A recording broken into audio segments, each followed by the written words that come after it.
ketika bara kebencian tak lagi kupelihara.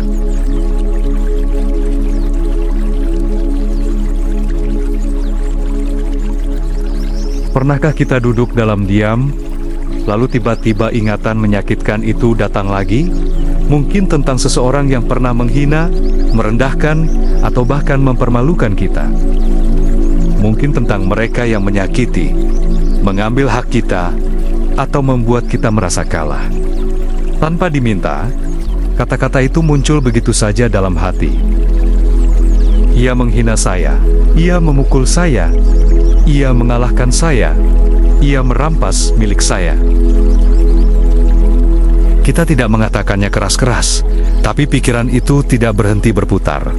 Seolah-olah kejadian itu baru saja terjadi kemarin. Padahal bisa jadi sudah bertahun-tahun berlalu. Dan anehnya, meskipun kita tahu itu sudah lama berlalu, rasa perihnya tetap ada. Luka itu tetap menganga. Karena kita terus menghidupkan kembali semua yang menyakitkan itu dalam pikiran kita sendiri. Kita percaya bahwa waktu akan menyembuhkan. Tapi bagaimana waktu bisa bekerja kalau kita sendiri tidak membiarkan luka itu istirahat? Kita terus mengulang kejadian itu dalam batin, menyusun kembali kata demi kata, adegan demi adegan, dan setiap kali kita mengingatnya, amarah pun ikut tumbuh. Tidak besar, tapi cukup untuk membuat hati terasa berat. Cukup untuk membuat hari-hari kita penuh kecemasan. Cukup untuk menghapus senyum yang seharusnya bisa kita bagi hari ini. Namun Sang Buddha menyampaikan sesuatu yang berbeda, bukan nasihat yang rumit, bukan pula ajaran yang harus dihafal. Hanya satu kalimat yang mengubah cara pandang jika seseorang sudah tidak lagi menyimpan pikiran-pikiran semacam itu. Maka kebencian akan berakhir. Bukan dunia yang harus berubah terlebih dahulu. Bukan orang lain yang harus meminta maaf dulu. Yang perlu diubah adalah apa yang kita simpan di dalam hati. Selama kita masih menggenggam luka itu, selama kita masih membiarkan bisikan ia telah menyakiti saya berdiam dalam batin, maka selama itu pula kebencian akan punya tempat tinggal. Tapi saat kita memutuskan untuk tidak lagi menyimpannya, bukan karena lupa, bukan karena menyerah, melainkan karena kita tidak ingin hidup dalam bayang-bayang masa lalu, maka kita mulai merasa ringan. Bukan berarti kita membenarkan perbuatannya, tetapi kita tidak mau menyakiti diri sendiri lebih jauh. Batin yang terus memeluk kemarahan tak akan pernah bisa benar-benar tenang. Bahkan saat tubuh terlihat baik-baik saja, di dalamnya bisa menyimpan kegelisahan yang dalam. Dan hanya kita sendiri yang tahu seberapa berat beban itu sesungguhnya.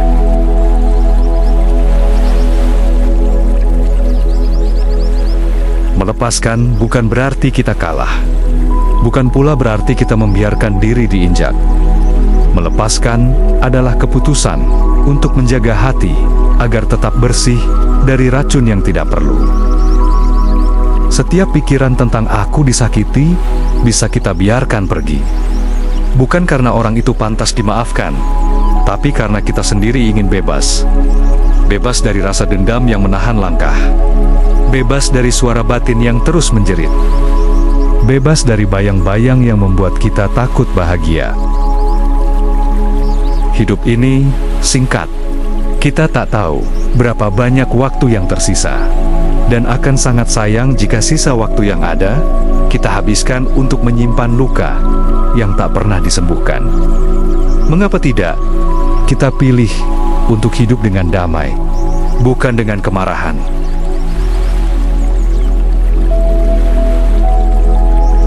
Ketika kita berhenti mengulang cerita lama yang menyakitkan, maka kita membuka ruang bagi cerita baru yang lebih baik. Saat kita tak lagi membiarkan kemarahan mengisi pikiran, kita memberi tempat bagi hal-hal yang menenangkan, kebaikan, kasih sayang, dan pengertian. Itulah cara kita membebaskan diri, bukan dengan bertarung melawan orang yang pernah melukai, tapi dengan tidak memberi mereka tempat dalam pikiran kita hari ini, bukan dengan berharap mereka berubah, tapi dengan mengubah bagaimana kita memandang luka itu. Dan pada akhirnya, kedamaian sejati bukan sesuatu yang datang dari luar. Ia tumbuh dari dalam, dari keputusan kecil untuk berhenti menyimpan hal-hal yang membuat hidup terasa berat. Dari keberanian untuk berkata dalam hati, "Aku tidak ingin terus hidup dalam amarah."